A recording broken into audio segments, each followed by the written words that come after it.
Good morning. Praise the Lord. Blessing for nation મિનિસ્ટ્રીથી હું આપનો ભાઈ સામ ક્રિશ્ચન. ઈશ્વર પિતાએ આજે આપણને આપેલા આજના એક નવા સુંદર દિવસે આપને પ્રભુ ઈસુ ખ્રિસ્તના નામમાં પ્રેમી સલામ પાઠવું છું. આજે આપણે ઈશ્વરના અદ્ભુત અને ખાતરીદાયક વચન પર મનન કરીએ. પ્રકટીકરણનું પુસ્તક તેનો પહેલો અધ્યાય અને તેની 7મી કલમ. ત્યાં લખ્યું છે, જુઓ તે વાદળા સહિત આવે છે, દરેક આંખ અને જેઓએ તેમને વિંધ્યા તેઓ પણ તેમને જોશે, અને પૃથ્વી પરની સર્વ જાતિઓ તેમને લીધે વિલાપ કરશે. હા, આમીન. વાલાઓ, આ તો પ્રભુ ઈસુ ખ્રિસ્તના આગમન સંબંધી વચન છે. પ્રભુ ઈસુ એક વખત આ જગતમાં એના લોકોનો ઉદ્ધાર કરવાના માટે આવ્યા. રાજાઓના રાજા અને પ્રભુઓના પ્રભુ, કે જેમણે એક માણસનું રૂપ લઈને પોતાની જાતને નમ્ર અને ખાલી કરીને તેમણે કોઈ મહેલમાં નહીં પરંતુ એક ગભાણની અંદર કે જ્યાં ઢોર રાખવામાં આવે છે એ જગ્યા પર તેમણે જન્મ લીધો.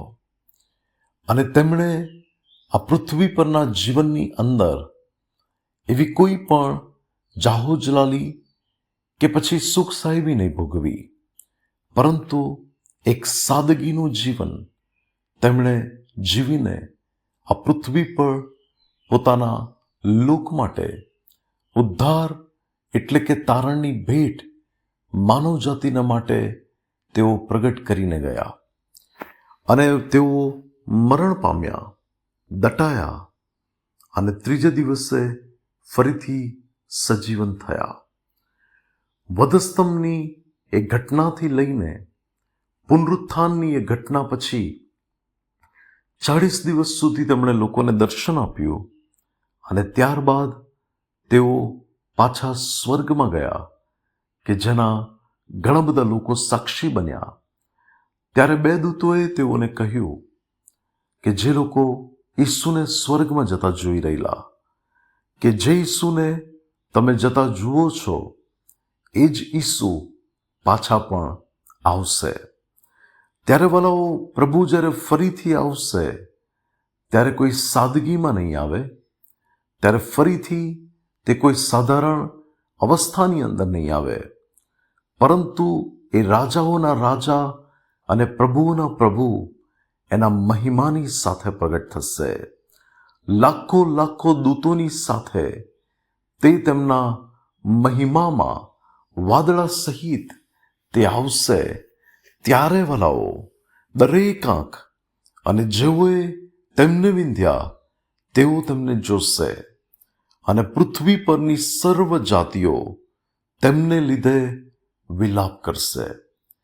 ઈસુને જોઈને તેઓ હરખાશે એવું નથી લખ્યું, પણ વિલાપ એટલા માટે કરશે કે તેઓ પ્રભુના મૂલ્યવાન તારણના જીવનને, ઉદ્ધારની બાબતોની અવગણના કરીને જે પાપમય જીવન તેઓ જીવ્યા, પ્રભુ ઈસુ કે જે મનુષ્ય જાતિને અનંત જીવનની ભેટ આપવાને માટે આવ્યા, ત્યારે એ અનંત જીવનની બાબતો સંબંધી બેદરકાર રહીને પાપની અંદર જે લોકો આનંદિત જીવન જીવતા હતા, અને એવા લોકો જ્યારે પ્રભુના મહિમાની અંદર પ્રભુને આવતા જોશે ત્યારે તેમણે રડવું પડશે, ત્યારે તેમણે વિલાપ કરવો પડશે, ત્યારે તેઓ ઈસુના આગમન વખતે શોક અને વિલાપ કરશે. વાલાઓ, નૂહના સમયની અંદર પણ જો તમે જુઓ તો ન્યાયીપણાના ઉપદેશક નૂહે લોકોને પસ્તાવો કરવા માટે પ્રેર્યા હતા, કારણ કે તેણે કહ્યું હતું કે જળ પ્રલય આવવાનો છે, અને એટલા માટે તમે બધા તમારા પાપોથી ફરો. અને જ્યારે નૂહ જહાજને બનાવવાની તૈયારી કરી રહ્યો હતો ત્યારે લોકો ઠઠ્ઠા કરતા હતા, નૂહના સમયની અંદર લોકો પાપની અંદર, દુષ્ટતાની અંદર અને ખોટી બાબતોની અંદર અને સાંસારિક પ્રવૃત્તિઓની અંદર મશગુલ હતા.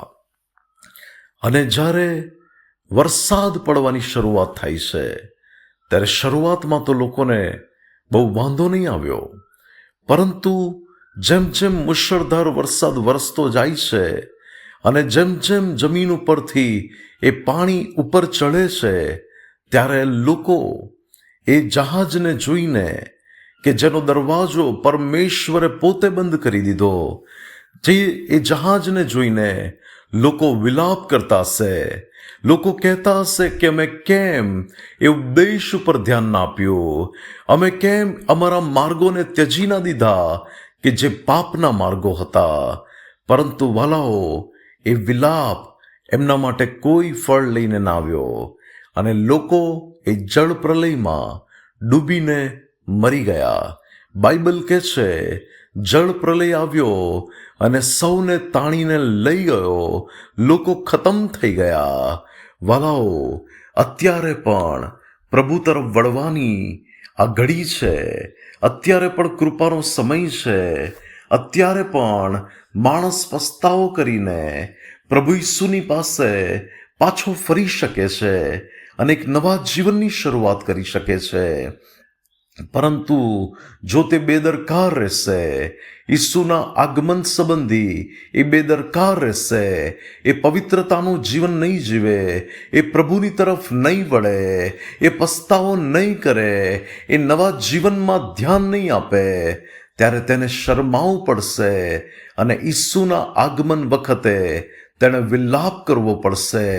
અને એ વિલાપ એ તો અનંતકાળ માટેનો પણ હશે કે જ્યાં રડવું અને દાંત પીસવું થશે, કે જ્યાં નર્કની પીડાની અંદર સદાકાળ માટે એ વ્યક્તિએ રીબાવવું પડશે. ત્યારે વાલાઓ, આ તો તારણની ઘડી અને પ્રભુની તરફ વળવાનો સમય છે, નવા જીવનમાં આગળ વધવાનો સમય છે. ત્યારે પ્રભુનું આગમન થાય એ પહેલાં પોતાના જીવનને તૈયાર કરી લઈએ. પ્રભુ આજના પવિત્ર વચન દ્વારા આપણને આશીર્વાદિત કરે. આવો પ્રાર્થના કરીએ. સ્વર્ગીય પ્રેમી પિતા પરમેશ્વર, આજના વચનને માટે તમારો આભાર માનીએ છીએ. પ્રભુ, તમારા આગમનને માટે અમારા જીવનો ગંભીર બને અને અત્યારથી અમે તેની ઉત્તમ તૈયારી કરીએ કે અમારે શરમાવું ના પડે. ઈસુના નામે માંગીએ છીએ. આમીન. May God bless you. Have a blessed day. શાલોમ.